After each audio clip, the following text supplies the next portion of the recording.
얼마 전 우리는 캐나다의 60조 원짜리 잠수함 사업에서 독일에 졌습니다. 그런데 이상하게도 그 뒤로 세계가 주목한 건 이긴 독일이 아니라 진 우리였어요. 도대체 무슨 일이 있었던 걸까요? 답을 먼저 말씀드리면 우리는 성능을 말이 아니라 실물로 증명했기 때문이에요. 잠수함을 직접 몰고 태평양을 건너가 상대국 승조원을 태우고 보여줬거든요. 오늘은 한국 잠수함의 진짜 실력과 왜 미국까지 우리에게 손을 내미는지 볼게요. 좋아요와 구독, 하이프도 부탁드려요. 실물로 증명한 거예요.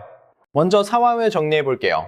캐나다가 올해 쓴 잠수함을 3배로 바꾸겠다며 60조 원 규모의 사업을 열었고 마지막 결승 무대에 두 나라가 올랐어요. 한쪽은 한국이 독자적으로 설계하고 건조한 잠수함을 바탕으로 한 배였고 다른 한쪽은 오랜 전통을 가진 독일의 배였죠. 그리고 결과만 놓고 보면 이 승부의 승자는 독일이었어요. 우리는 이 사업에서 밀려났습니다. 보통 여기서 이야기가 끝나면 그냥 우리가 진 겁니다. 그런데 이상하게도 사업이 끝난 뒤에 세계가 더 오래 이야기한 쪽은 이긴 독일이 아니라 밀려난 한국이었어요. 왜 그랬을까요? 핵심은 성능이었어요. 캐나다조차도 두 나라의 배가 성능 면에서는 서로 대등했다고 인정했거든요. 다시 말해 우리는 세계 최고 수준의 강자를 상대로 성능만큼은 어깨를 나란히 했다는 뜻이에요.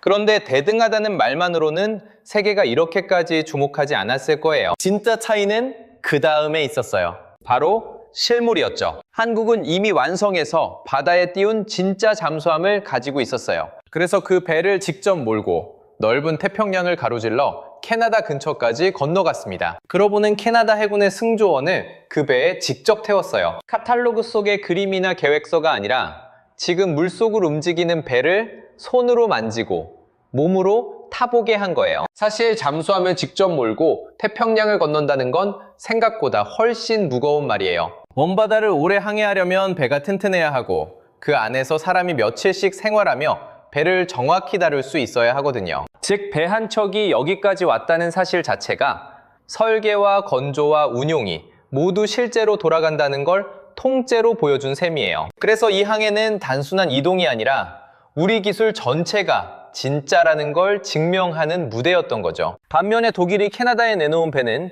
아직 종이 위의 설계 단계에 가까웠어요. 그림과 계획은 훌륭했지만 캐나다 승조원이 실제로 올라타 볼 수 있는 완성된 배는 그 순간에 없었던 거죠. 같은 결승 무대인데 한쪽은 지금 움직이는 배를 몰고 왔고 다른 한쪽은 앞으로 만들 배를 설명한 거예요. 이 차이가 사람들의 눈을 붙잡았습니다. 그 배에 직접 올라탄 캐나다 승조원들의 반응이 특히 인상적이었어요. 전해지는 이야기로는 오래된 낡은 차를 타다가 갑자기 최신 전기차로 옮겨 탄 느낌이라는 취지의 말이 나왔다고 해요. 문을 열고 들어서는 순간의 완성도, 조작감, 그리고 배 전체에서 느껴지는 최신 기술의 밀도가 그만큼 인상 깊었다는 뜻이죠. 계획서에 적힌 숫자가 아니라 몸으로 느낀 실물의 완성도가 사람을 설득한 거예요. 그러니 우리가 사업에서 밀려난 것과 세계가 우리를 다시 본 것은 사실 다른 이야기예요. 계약이라는 결과에서는 우리가 졌지만 기술을 실물로 보여준 승부에서는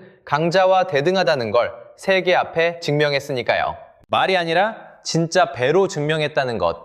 이게 오늘 이야기의 출발점이에요. 그렇다면 성능이 대등했는데 우리는 왜 밀려난 걸까요? 그 안에는 성능만으로는 설명되지 않는 또 다른 이유가 숨어 있었어요. 우리가 캐나다에서 진 이유를 두고 흔히 성능이 부족했던 것 아니냐고 생각하기 쉬워요. 그런데 안을 들여다보면 이야기가 완전히 달라집니다. 이번 사업의 승부를 가른 건 잠수함 그 자체의 성능이 아니었거든요. 캐나다가 내건 제안 요청서를 하나하나 뜯어보면 그게 분명해져요. 잠수함의 순수한 성능과 가격, 그리고 언제까지 배를 넘겨줄 수 있느냐 하는 납기, 이 세 가지를 다 합친 비중이 전체에서 약 2할 정도였습니다. 나머지 8할에 가까운 부분은 전혀 다른 것을 묻고 있었어요. 바로 산업과 경제의 협력이었습니다. 우리 배가 얼마나 빠르고 조용하게 자망하느냐보다 이 사업을 통해 캐나다 안에 어떤 공장이 서고 얼마나 많은 일자리가 생기는지, 자국의 철강과 부품이 얼마나 쓰이는지를 훨씬 더 무겁게 본 거예요.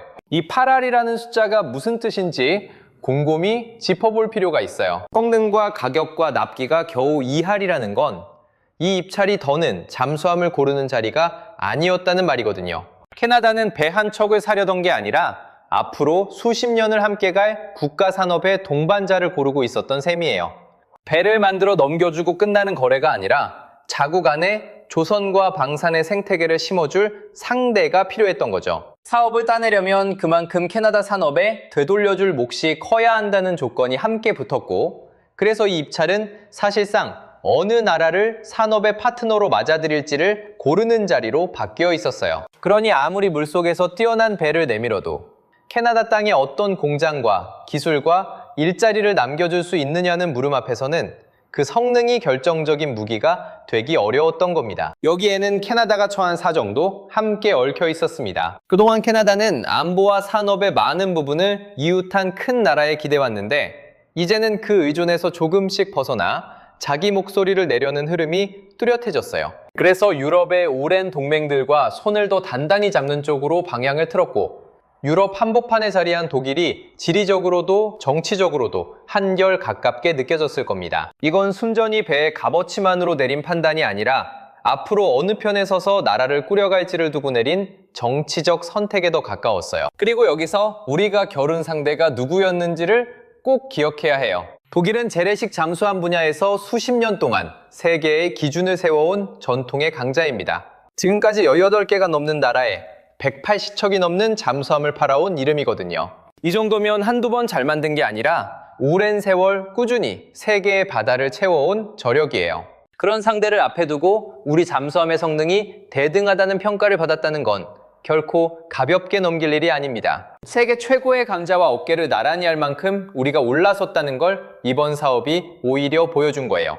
사실 우리와 독일이 맞붙은 건 이번이 처음도 아니었어요. 예전에 인도네시아가 잠수함을 도입하려 할 때도 두 나라가 맞섰는데 그때는 우리가 독일을 눌렀거든요. 오랜 세월 세계의 기준을 세워온 강자를 상대로 우리가 먼저 한 판을 가져간 적이 있었다는 뜻이에요. 그러니 이번 캐나다 사업은 처음 보는 낯선 겨루기가 아니라 오랜 맞수끼리 다시 마주 앉은 재대결에 가까웠습니다. 한 번은 우리가 이기고 한 번은 저쪽이 가져간 팽팽한 승부의 연장선이었던 거죠. 그래서 이번 결과를 성능의 패배로 읽으면 핵심을 놓치게 됩니다. 방산 조달이라는 세계는 원래 좋은 물건을 만든다고 곧바로 이기는 시장이 아니거든요. 성능은 겨우 입장권일 뿐이고 그 문을 통과한 다음부터는 국가와 국가가 마주 앉아 벌이는 거대한 협상이 시작돼요. 반대급부로 무엇을 얹어줄 수 있는지, 상대국 산업에 어떤 뿌리를 내려줄 수 있는지, 오랜 동맹의 신뢰가 얼마나 두터운지가 저울 위에 함께 올라갑니다. 아무리 뛰어난 기술도 이 저울 앞에서는 여러 조각 가운데 하나가 될 뿐이고 나머지 조각을 누가 더 두툼하게 채우느냐에 따라 결과가 뒤집히곤 해요. 최고의 성능을 가진 쪽이 늘 이기는 게 아니라 국가 대 국가가 벌이는 종합협상에서 더 무거운 답을 내놓은 쪽이 이기는 시장인 거죠. 배 한 척의 성능크만으로 값을 매기는 게 아니라 그 사업이 앞으로 수십 년 동안 자국에 무엇을 남기느냐를 통째로 계산하는 거예요. 우리는 바로 그 저울의 한쪽에서 성능이라는 칸만큼은 조금도 밀리지 않았던 겁니다. 그러니 이번 결과는 성능이 부족한 탓이 아니라 성능을 넘어선 자리에서 갈린 승부였다고 보는 게 맞아요. 자, 그러면 이쯤에서 이런 궁금증이 드실 거예요. 대체 우리 잠수함이 뭐가 그렇게 대단하길래 세계가 진 쪽을 더 오래 쳐다봤을까요? 여기서부터가 진짜 이야기예요. 이 이야기의 시작은 생각보다 초라했어요. 30년쯤 전 우리는 겨우 200톤 남짓한 아주 작은 잠수정을 만들며 첫 발을 뗐어요. 큰 배도 아니고 물속을 살짝 헤집는 수준이었죠. 그 다음엔 독일로 눈을 돌렸어요. 잠수함을 가장 잘 만드는 나라 중 하나였으니까요. 우리는 그 앞에서 성실한 제자가 되어 도면 보는 법부터 강철 다루는 법까지 하나하나 배워왔어요. 그렇게 배운 걸 발판 삼아 1000톤급 그리고 그보다 큰 배로 한 걸음씩 몸집을 키워갔고 마침내 3000톤급을 우리 손으로 처음부터 설계해 직접 건조하기에 이르렀어요. 세계에서 12번째로 잠수함을 독자 설계하고 독자 건조한 나라가 우리라고 알려져 있어요. 작은 잠수정으로 첫 발을 뗀 지 한 세대 만에 걸어온 길이에요. 여기서 독자 설계와 독자 건조라는 말이 왜 그렇게 무거운지 잠깐 짚고 갈게요. 설계는 이 배가 얼마나 깊이 내려가고 얼마나 조용히 움직이고 어떤 무기를 품을지를 처음부터 우리 손으로 정한다는 뜻이에요. 건조는 그 도면을 실제 강철로 빚어내 물에 띄운다는 뜻이고요. 이 둘을 다 우리가 해냈다는 건 남이 만들어준 배를 사서 쓰는 게 아니라 필요할 때 우리가 원하는 배를 스스로 그려서 만들 수 있다는 이야기예요. 이 3000톤이라는 숫자가 왜 무거운지 조금만 더 들여다볼게요. 3000톤급은 원자로가 아니라 비젤과 전지로 움직이는 재래식 잠수함 중에서는 상당히 큰 축에 들어가요. 그런데 재래식 잠수함에는 오래된 약점이 하나 있어요. 이제 기관을 돌려 전지를 채우려면 결국 공기가 필요하고, 그래서 자주 수면 가까이 올라와 숨을 쉬어야 했거든요. 잠수함에게 물 위로 얼굴을 내미는 순간은 곧 위치가 드러나는 순간이에요. 가장 위험한 찰나인 거죠. 우리 도산 안창호급은 여기에 AIP와 리튬이온 전지를 더해 그 약점을 크게 줄였어요. AIP는 공기가 없이도 힘을 내는 방식이라 자주 올라오지 않아도 되고, 리튬이온 전지는 더 많은 힘을 더 오래 품어줘요. 둘이 합쳐지면 물속에 조용히 머무는 시간이 눈에 띄게 길어져요. 오래 안 들키고 버티는 능력은 잠수함에게 곧 생존이자 무기예요. 여기에 재래식 잠수함으로는 처음으로 수직 발사관을 여러 문 달았어요. 이게 왜 중요하냐면 잠긴 채로 곧게 위를 향해 미사일을 쏘아 올릴 수 있게 됐기 때문이에요. 물 위로 올라오지 않고 숨은 상태 그대로 먼 곳을 때릴 수 있으니 은밀함과 타격력을 동시에 손에 쥔 셈이죠. 적은 배가 어디 있는지도 모르는데 어느 순간 하늘에서 미사일이 날아오는 거예요. 이게 재래식 잠수함으로는 쉽지 않던 일이라 더 값진 성과로 꼽혀요. 이런 성능도 대단하지만 정작 잠수함의 생명은 눈에 잘 안 보이는 기본기에서 갈려요. 배를 이어붙이는 용접, 그리고 빈틈없이 빠르게 배를 짓는 건조 실력이 그거예요. 잠수함은 수백 미터 깊은 물속에서 사방을 짓누르는 엄청난 수압을 온몸으로 받아내요. 용접 한 군데에 아주 작은 결함만 있어도 그 압력 앞에서는 목숨이 걸린 문제가 돼요. 게다가 이 어려운 일을 흔들림 없이, 그러면서도 제때 빠르게 해내는 건조 속도까지 갖춰야 진짜 실력이라고 할 수 있어요. 그래서 잠수함에서는 화려한 무기보다 이 보이지 않는 손끝의 정밀함이 먼저예요. 놀랍게도 배를 이어붙이는 이 용접 기술은 우리에게 잠수함을 가르쳐준 독일마저 부러워한 우리의 강점이라고 전해져요. 매운 것을 그저 따라만 한 게 아니라 그 위에 우리 것을 얹어 더 멀리 간 거예요. 이 모든 이야기는 결국 한 지점으로 모여요. 3000톤급 재래식 잠수함을 남의 도면 없이 처음부터 스스로 설계하고 직접 건조해서 실제로 바다에 띄워 실적을 쌓아올리는 나라가 지금 지구 위에 사실상 일본과 한국 정도라는 사실이에요. 어떤 나라는 배는 있어도 외국 설계를 사온 경우가 많고, 어떤 나라는 도면은 그려도 실물로 완성해 실적을 쌓은 함정은 아직 없어요. 설계도 위의 배와 진짜 바다를 누비는 배 사이에는 그만큼 넓은 강이 흐르고 있는 거예요. 그 강을 건너본 나라가 이토록 드물다는 사실이 우리가 지금 어디에 서 있는지를 조용히 말해줘요. 이 분야에서 일본은 오랜 시간 조용히 실력을 쌓아온 손꼽히는 강자예요. 그런 일본과 우리가 이 좁은 자리에 나란히 이름을 올렸다는 건 남을 깎아내려 얻은 자리가 아니라 우리 실력으로 당당히 선 자리라는 뜻이에요. 조선업을 조금 멀리서 보면 재미있는 흐름이 하나 보여요. 세계에서 배를 가장 잘 만드는 자리, 그러니까 조선 챔피언의 자리가 시대마다 주인을 바꿔왔거든요. 20세기 중반에는 미국이 그 자리에 있었어요. 큰 전쟁을 연달아 치르면서 배를 엄청나게 찍어내야 했고, 그 수요가 미국의 조선소를 세계 최고로 키웠던 거예요.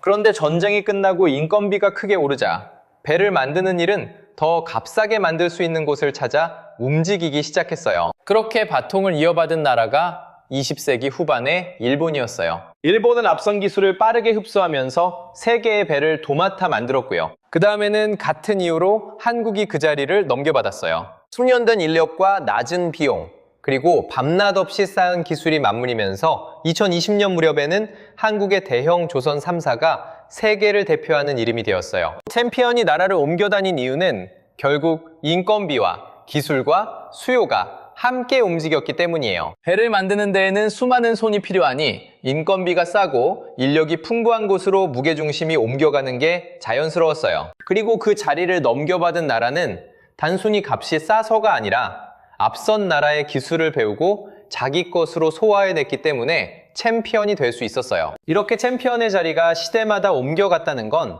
배를 만드는 힘이 곧 그 시대 산업의 힘과 맞닿아 있었다는 뜻이기도 해요. 지금은 물량만 놓고 보면 중국이 세계에서 배를 가장 많이 만드는 나라예요. 한 해에 몇 척을 건조하느냐로 따지면 중국이 앞서 있는 게 분명한 사실이에요. 그런데 여기서 물량 1위와 기술 1위는 전혀 다른 이야기라는 걸 알아야 해요. 세상 모든 배를 아무나 만들 수 있는 게 아니라 특정한 배는 아무나 손대지 못하는 영역이 따로 있거든요. 대표적인 게 LNG선이에요. LNG선은 영하 160도가 넘는 초저온 가스를 실어 나르는 배예요. 그렇게 차가운 화물을 다루려면 화물창이 조금만 어긋나도 안 되고 초저온을 견디는 특수한 소재를 정밀하게 다뤄야 해요.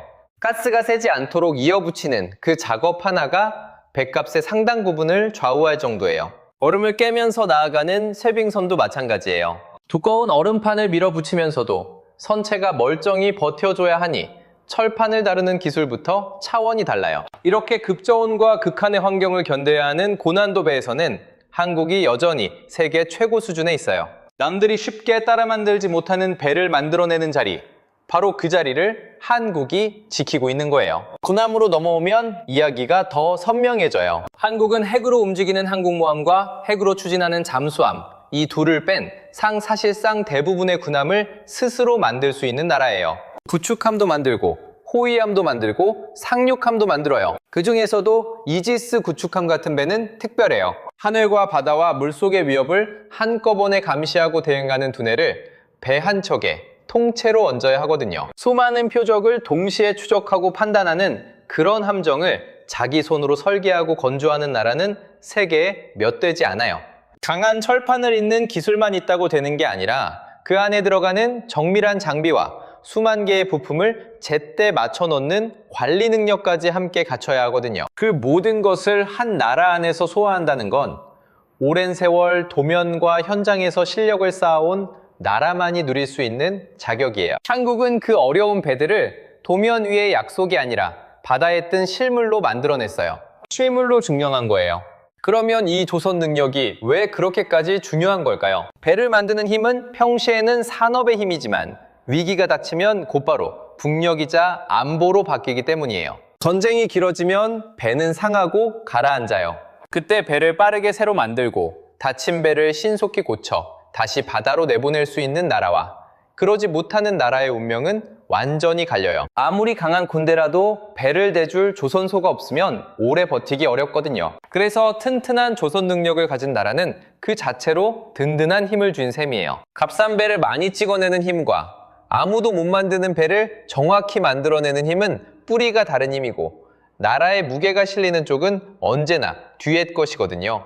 그리고 바로 이 능력이 세계 최강이라 불리는 나라조차 뒤에서 우리에게 슬며시 손을 내미는 배경이 돼요. 조선업의 진짜 무게는 바로 여기에 담겨 있어요. 이제 시선을 미국으로 옮겨볼게요. 세계 최강의 군사대국이라는 미국이 뜻밖에도 우리에게 먼저 손을 내밀고 있어요. 시작은 미국의 조선재건 협력 부상이었어요. 흔히 마스가라고 부르는데 후퇴한 자국 조선업을 다시 일으키려면 동맹의 힘이 필요하다는 판단이었죠. 여기에 한국이 대규모 투자와 협력을 함께하겠다는 뜻을 밝혔고 그 규모로 3,500억 달러, 또 1,500억 달러 같은 숫자가 거론되기도 했어요. 다만 이런 큰 금액은 아직 확정된 계약이라기보다 앞으로의 전망으로 오간 이야기라는 점은 짚어둘게요.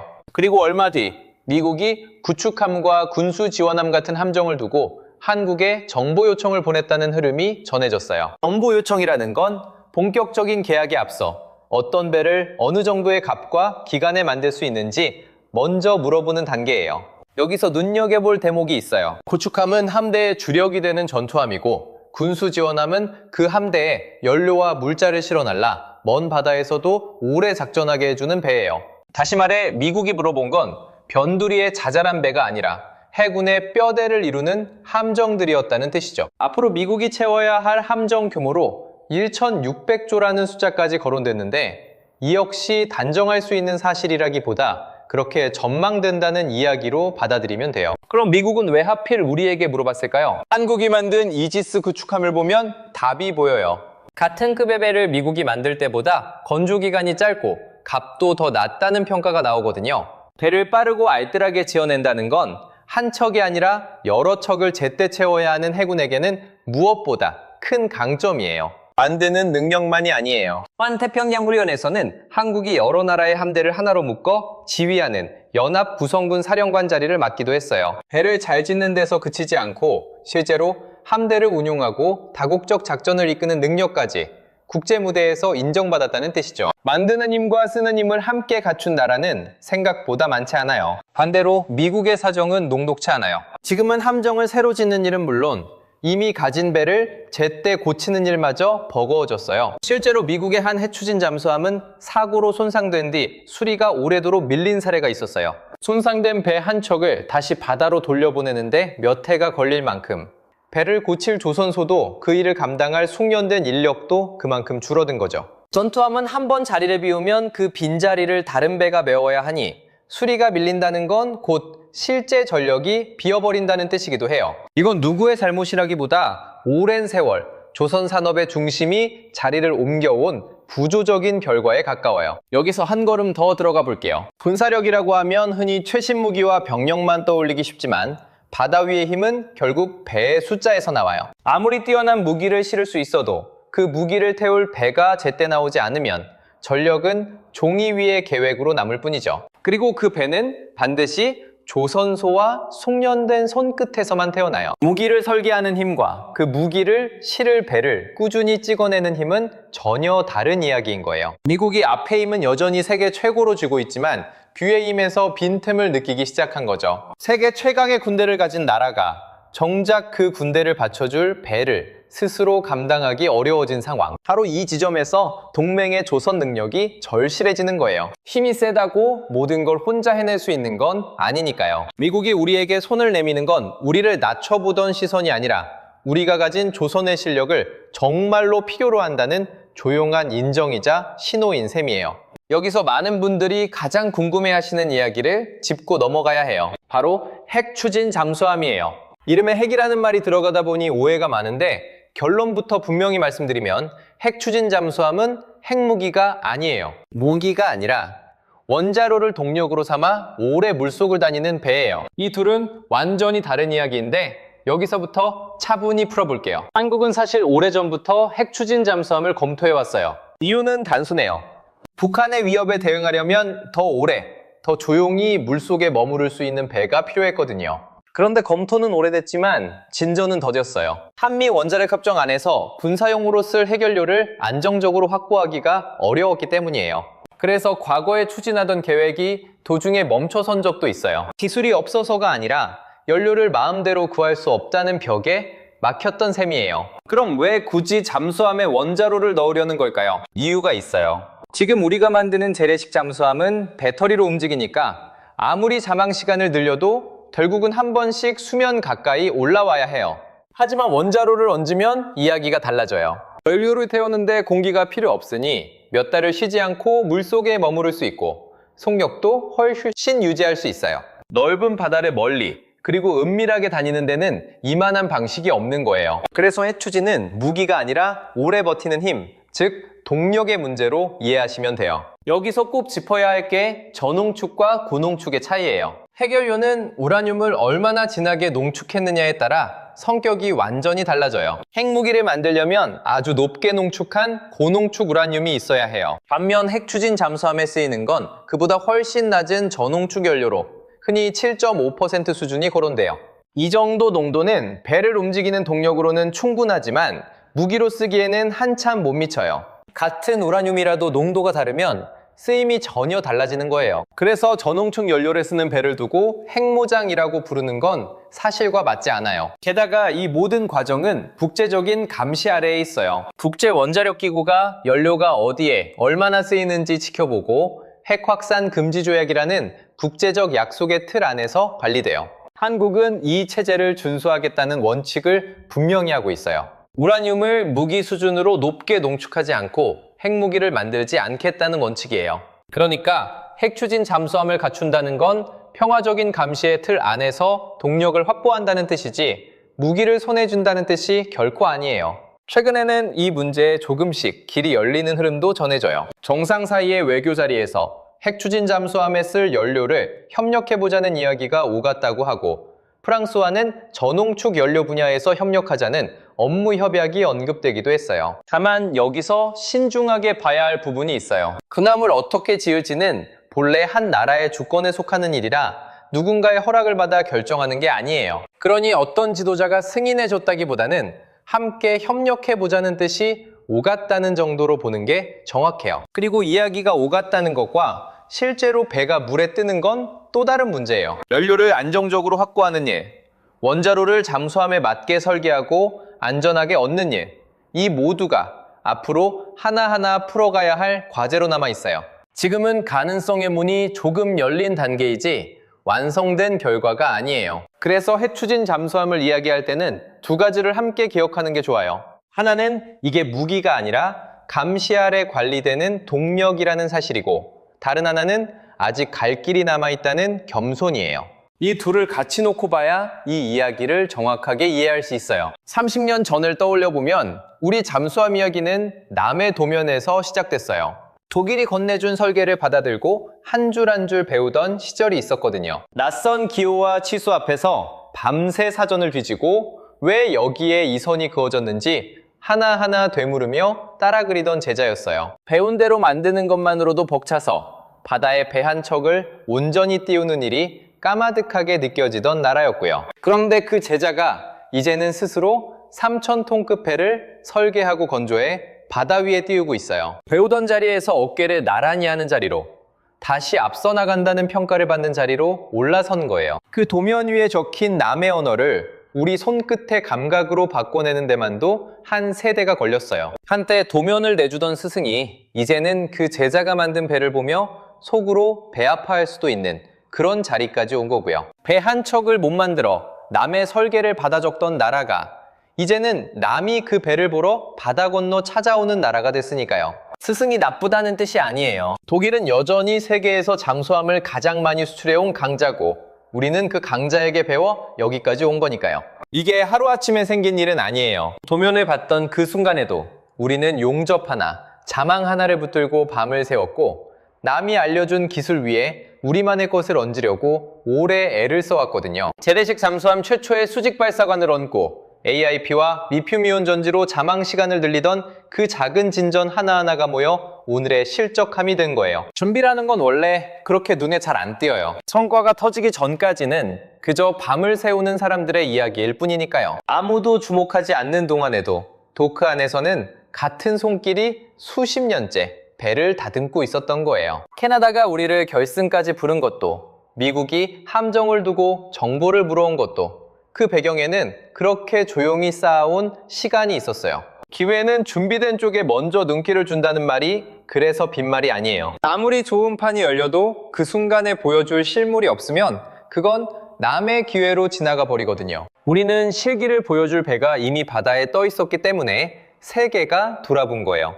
그 배는 어느 날 갑자기 뚝딱 생긴 게 아니라 이름도 안 알려진 설계자와 용접공들이 수십 년 동안 한 척 한 척 손에 익혀온 결과였고요. 오래 조용히 쌓아온 실력이 지금의 위상으로 고스란히 돌아온 셈이에요. 다만 여기서 우리가 스스로를 너무 크게 그리면 곤란해요. 가주 인용되는 순위로 보면 우리 종합해군력은 아직 5위에서 7위권에 있고, 그마저도 기관마다 기준이 달라요. 핵무기를 갖지 않은 나라라 종합 점수가 낮게 잡히기도 하고요. 규모로 보면 이웃 나라들이 앞서기 어려운 대목도 분명히 있어요. 재래식 잠수함과 고기술 조선에서 최상위에 올랐다고 해서 그게 곧 종합해군력 세계 최고를 뜻하는 건 아니에요. 잘하는 한 분야를 앞세워 전체를 부풀리면 그건 오늘 우리가 자랑스러워한 실물의 정직함과도 어울리지 않고요. 핵추진 잠수함에 쓸 전홍축 연료를 안정적으로 확보하는 일도 앞으로 풀어야 할 숙제로 남아있고, 그건 국제 감시를 지키면서 평화적으로 풀어가야 할 과제예요. 앞선 한 걸음에 취해 남은 10걸음을 잊으면 준비된 쪽에 왔던 기회도 다시 더 준비된 쪽으로 옮겨가기 마련이고요. 그러니 지금은 어깨에 힘을 줄 때가 아니라 한 계단씩 더 다져야 할 때예요. 그럼에도 오늘 이야기가 그저 자랑으로만 들리지 않는 이유가 하나 있어요. 우리가 내세운 게 말이나 도면이 아니었다는 점이에요. 대등하다는 평가도, 앞선다는 평가도, 배를 직접 몰고 태평양을 건너가 상대국 승조원을 태우고 나서 나온 말이었거든요. 미상이라는 건 누가 붙여주는 이름표가 아니라 눈앞에서 움직이는 배로 보여줄 때 비로소 생기는 거예요. 보면을 봤던 제자가 30년을 준비해 바다 위에 스스로 답을 띄워놓았기에 이제 한때 스승이던 나라들이 먼저 손을 내미는 거고요. 실물로 증명한 거예요.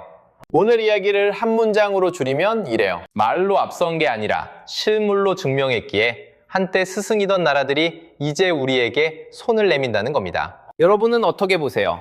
기술을 실물로 증명한다는 게 왜 그렇게 강한 힘이 되는지 댓글로 남겨주세요. 그리고 다음에는 어느 분야의 이야기를 더 깊게 파보면 좋을지도 적어주시면 다음 영상에 반영할게요. 숫자 안에 있는 진짜 큰 그림, 앞으로도 하나씩 꺼내서 보여드릴게요. 좋아요와 구독, 하이프 눌러주시면 다음 편을 더 빠르게 준비할 수 있어요.